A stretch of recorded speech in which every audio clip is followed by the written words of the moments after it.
Hey guys, this is Maria Park, and you're at Approach the Nerd, and it is Nerd Live Stream Friday, or we're calling it Nerd Stream Friday. I like that name, so I just came up with it out of the blue because why the heck not? I might do live streams every Friday since I don't work on Fridays, at least for right now while we're in Corona land. So, yay for that, and this is a really good time to do it. So, lots to talk about today, guys. So we're going to get started. So hopefully we won't take 3 hours on this live stream. So as usual, when we do live streams, I'm basically going to talk about the stuff that is interesting, and then I will read your comments and questions and have fun. So the first thing that I wanted to talk about was Atomic Blonde, the sequel. Now, I don't know if you were a fan of the first Charlize Theron movie, Atomic Blonde. I actually really enjoyed that movie. They've been trying to do a sequel since it came out.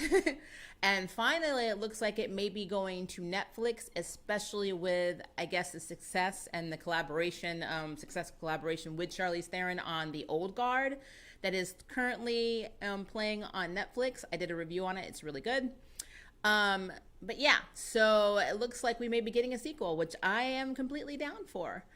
I don't know if they've started a script. I don't know if they have any plans on casting. I mean, where they left off, honestly, in the movie, they could do a lot because we really don't know a lot about her character other than that she can kill a lot of people and can do a lot of accents. And apparently she potentially, if this is a spoiler, I'm sorry, may have been American.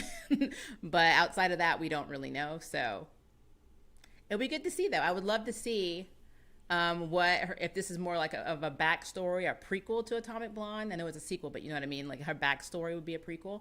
I'm down with that. So I think that would be very cool. Star Trek Lower Decks. The trailer dropped.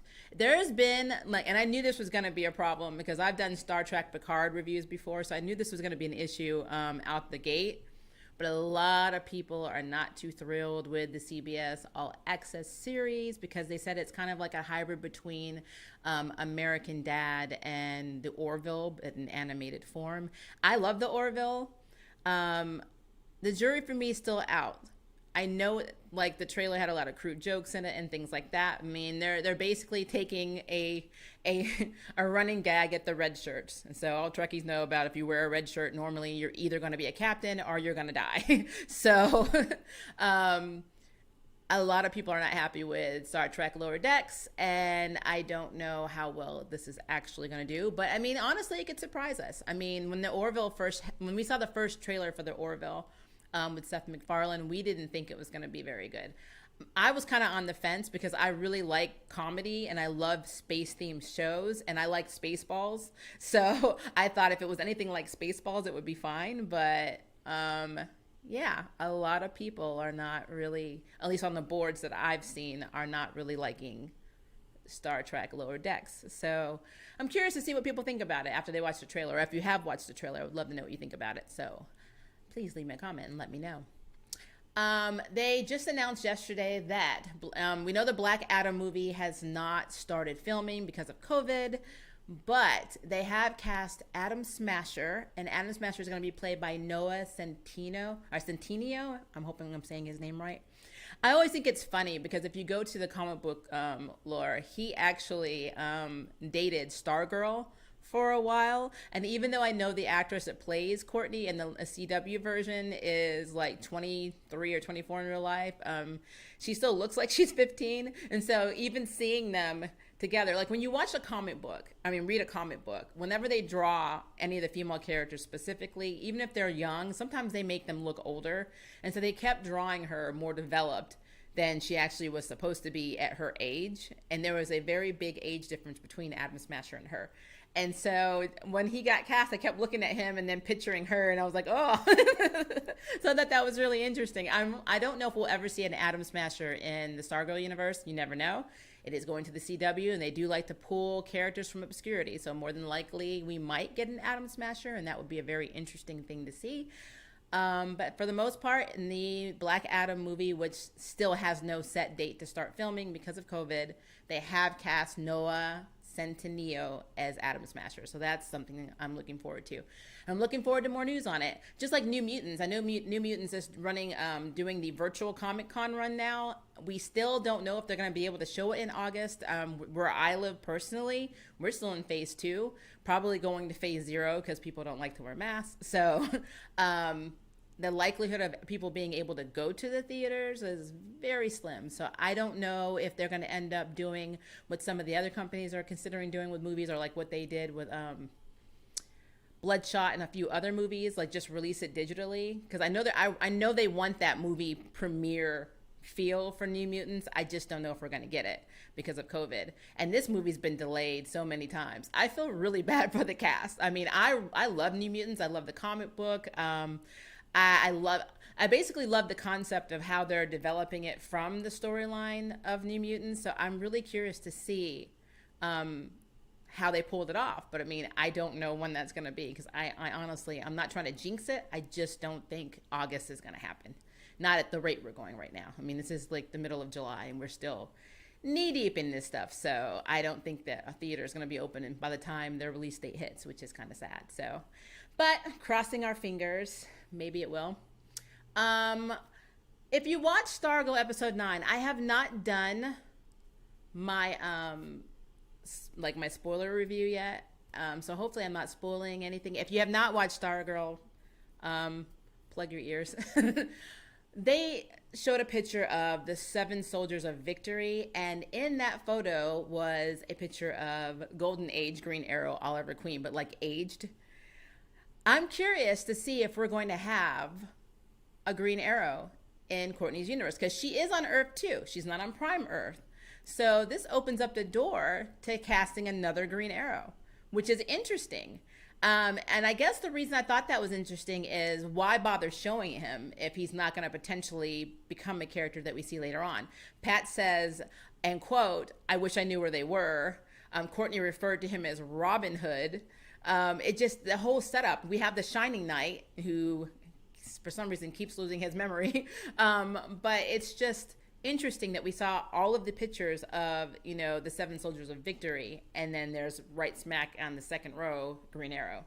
So Green Arrow may be coming to Stargirl CW, and I'm really interested to see if they can pull that off, because we already had Stephen Amell's Oliver Queen, and again, it is an alternate Earth. This also gives me hope that we may get a Green Lantern, which I'm still holding out for Jon Stewart being in Superman and Lois, or Lois and Superman, whatever we're calling that show on CW coming out in the fall, because Diggle moved his family to Metropolis and he did find the ring. So jury's still not out on that one, but it is possible. It is possible.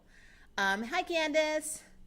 So I also wanted to talk about, so I know this happens to YouTubers all the time. It's happened to me. Like, I feel like I have a tag on somewhere where like bots just find me, or there's like manual claim, claim holders just running around claiming everything that I say.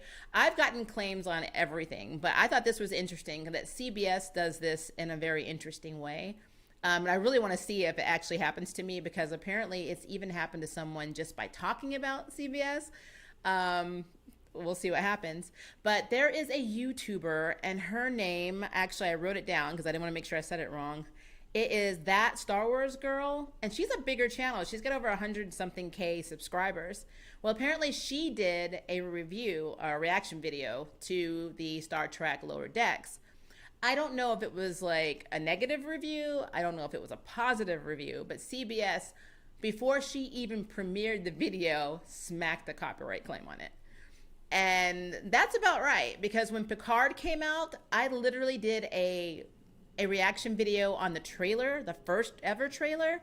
And I normally don't do it on the full trailers on things with CBS involved, because I know what they do. But I think it was like maybe 10 seconds.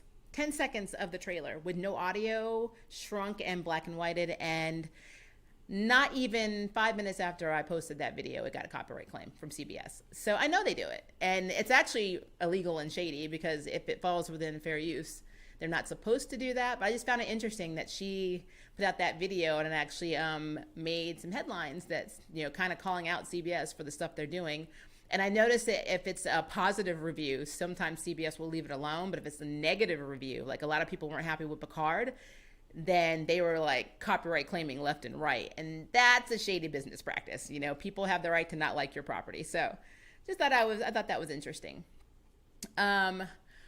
Also, something else I thought was interesting is Spider-Verse 2 may have Silk as a character.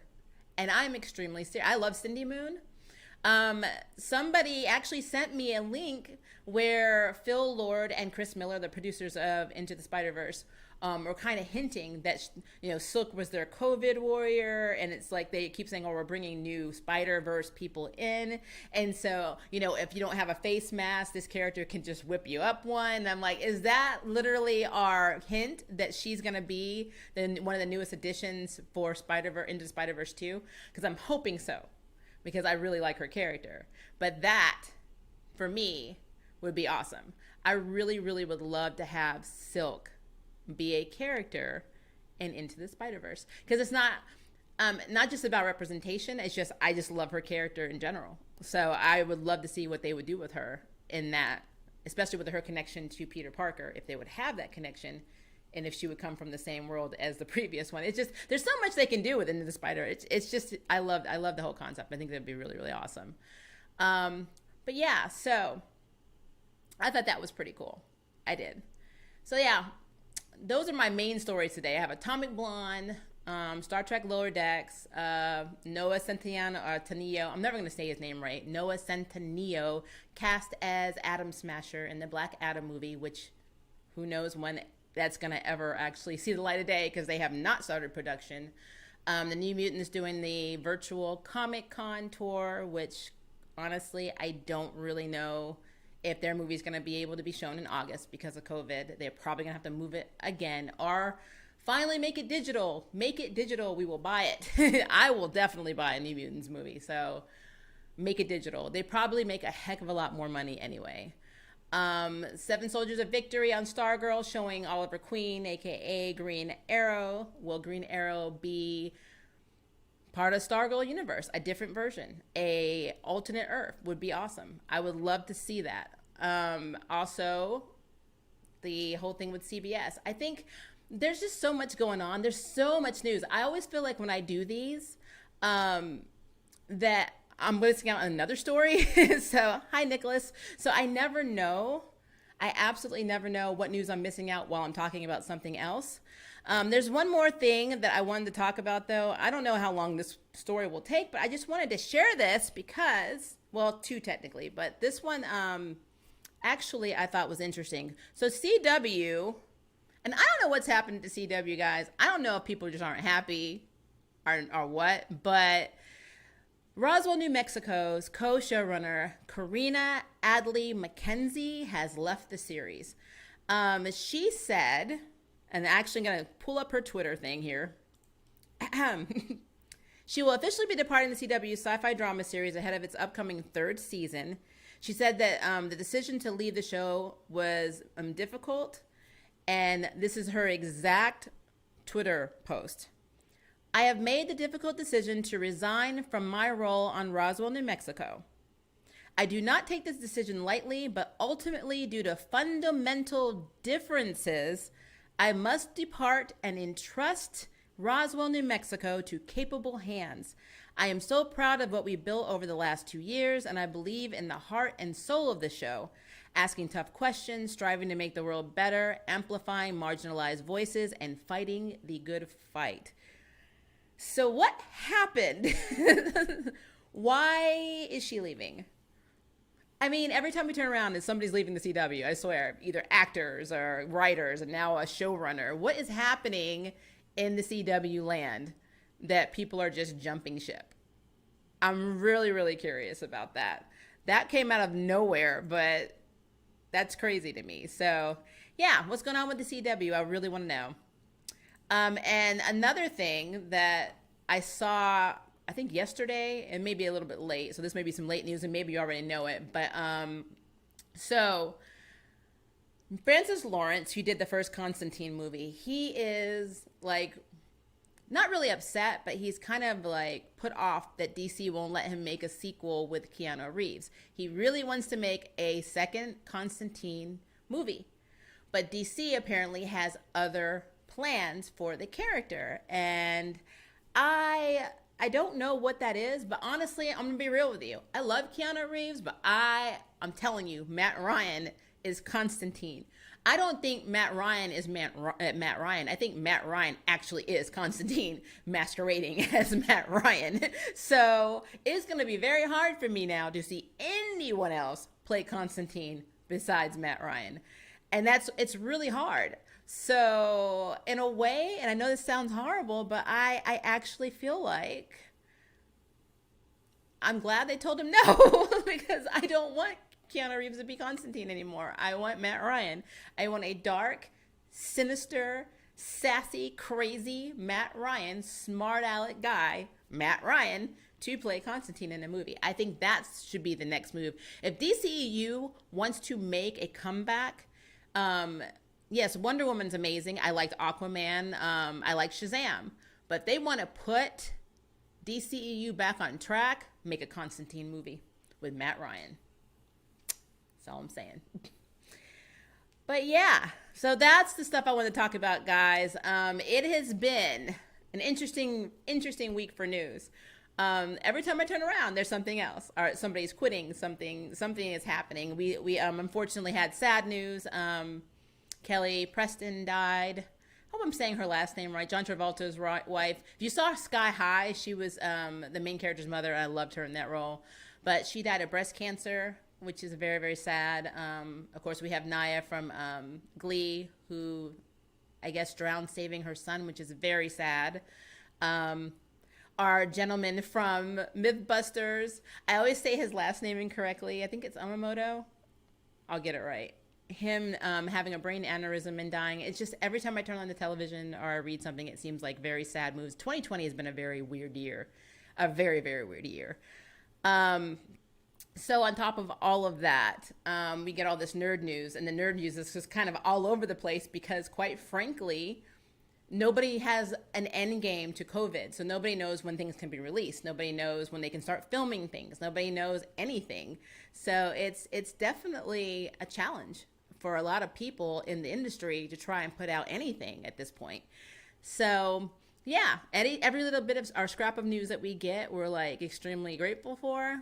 I honestly, for the most part, I don't think the problems with networks like the CW, I don't think their problems are COVID related. I think there's just something going on. I don't know what it is, but there's something going on in the CW land. And honestly, I mean, whatever's happening, they need to clean their house. Let's put it that way and get themselves back on track, because all of these people leaving and quitting, it's a bad sign for you as a network. And again, this is just speculation. We don't know what's going on, but it's just odd, just seeing these many people that are leaving, and it's just very weird. Let's see. Can we have a Blue Beetle? Yes, we need a Blue Beetle show. A Blue Beetle and a Booster Gold. Booster Gold would be really funny, though. I think that'd be more of a comedy. I'm thinking that CW is falling victim to all of the civil unrest. It's possible. See, the CW, they have put themselves in a position where they will say things like their motto is dare to defy. But if you are not actively doing what you're preaching, then a lot of people are going to call you out on that. And so I do know that the Roswell showrunner that just left had a problem with, so there was a sex scene between Michael and Alex. I don't know who blocked it. I don't know if it was on the CW side where they heavily edited it or it was broadcast somewhere else, but she was very unhappy about that. I do remember reading that months ago, that it was, the heterosexual couple, their scene was not, actually, blocked or heavily censored. And they were just like a one-night stand or whatever. And then you had two people that were like a couple, but they just happened to be same-sex, and then they blocked that. And so she was very vocal about that. I don't really know why. she officially decided to leave, but from what she's saying, there are differences. That's not, it's not like, oh, we parted ways and, and I just wanted to move on to other projects. No, she said differences. So something is going on. I don't know what it is, but something is going on. Let's see. I'm thinking that CW's, I'm sorry, which changes my views on some things. Yeah, so it's just like I said, 2020 is it's a very, very weird year. And I'm hoping that we come out of this better people. But honestly, I don't know. This is just July. We still have half the year left. So I'm trying to see what else is happening. It's weird. But yeah, so back to, I know I'm bringing up the New Mutants a lot, and I really, really want to see that movie. I'm wondering how Wonder Woman's going to be affected. Wonder Woman, I think, comes out in December. And if the theaters aren't open then, if all of the movies turn to a digital platform, it makes me wonder if it's successful and they end up making more money releasing things digitally, will they just not release movies in theater anymore? Because technically, you're not having to pay anything to the theaters. You're keeping almost all of the profit. I mean, in a way, it's kind of a win-win. So I enjoy going to theaters. I'm just saying, though, for us fans who want to see these properties and to keep themselves on track, like I'm sure the MCU is like, we're supposed to be banging these movies out, we're going into phase 5. We need to, you know what I mean? 4, 5, 6, 7, 8, 9 are never going to be on track because we are behind because of COVID. Like so many series are affected, and it also makes me wonder how many series aren't going to get renewed because of that. Something else I've been wondering, and CW has not really announced this, but Green Arrow and the Canaries, like I keep seeing weekly, there's going to be a decision next week. Oh, they're going to be making a decision. It's really weird that CW is taking so long to come up with a decision on whether they're going to greenlight Green Arrow and the Canaries, but they already are showing Swamp Thing and the Lois and Superman show in the 2021 promos. So does that mean they're not interested? I'm really curious. I really want to know if that one's going to see the light of day. Maria, have you seen the anime Demon Slayer? Because if not, then trust me, you will love it to pieces, from the imagery, musical scores, and well-placed dialogues, writing, etc. Demon Slayer. Is that the one where his sister is turned and then he has like a mouth guard on her and then they're like traveling to try and cure her or something like that? Let me know if that's that show. Because if it is, then yeah. This year needs a serious reset. Yeah, it's been a thing. It really has. I'm wondering, like, in the future, are people going to be making movies as centered in COVID that are zombie-like? Like, this is the virus that started it all and things like that. I wonder what kind of effect it's going to have creatively on artists. Like, what is 2020 going to be? And how are we going to be moving from this point on? I think that would be cool.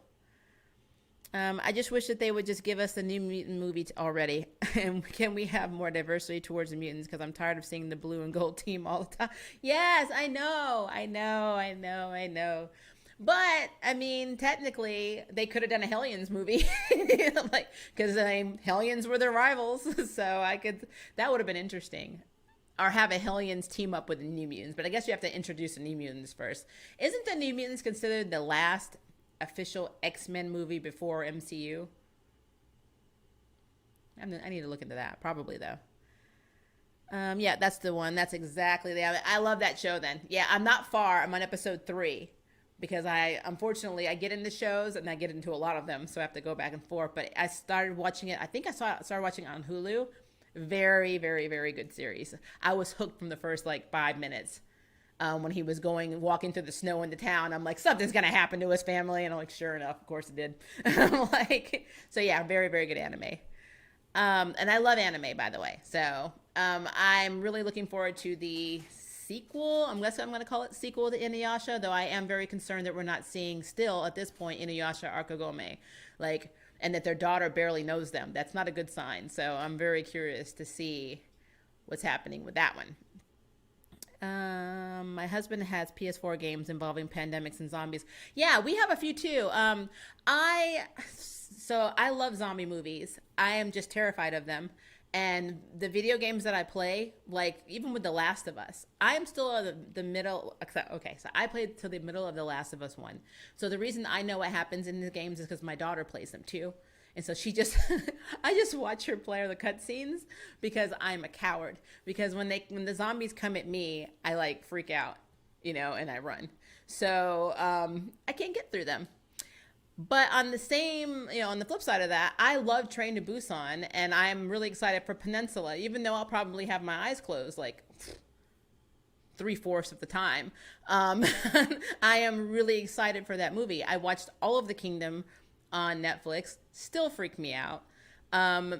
There's a German movie which was so strange, set in a zombie apocalypse, I think it's called Ever After. I think it's based off a webcomic, and that one just really messed with my head. It was scary, and it was like watching an acid trip. So yeah, love zombie movies, but I am absolutely terrified. So, but it would be really interesting to see how they spin COVID into like the pandemic that ended it all. The Last of Us 1 and 2, Days Gone.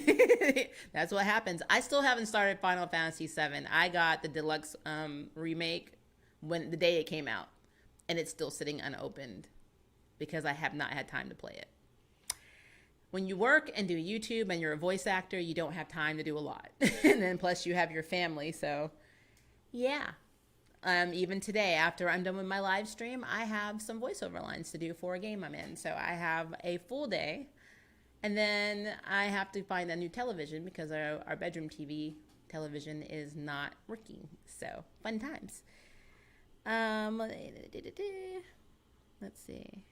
And if Blurb Without Fear asks, I can name at least 5 Black Mutants, X-Men. The ones that are right off the top of my head are Monet, Prodigy, Darwin, Bedlam, Sync, and Rem. I love Sync.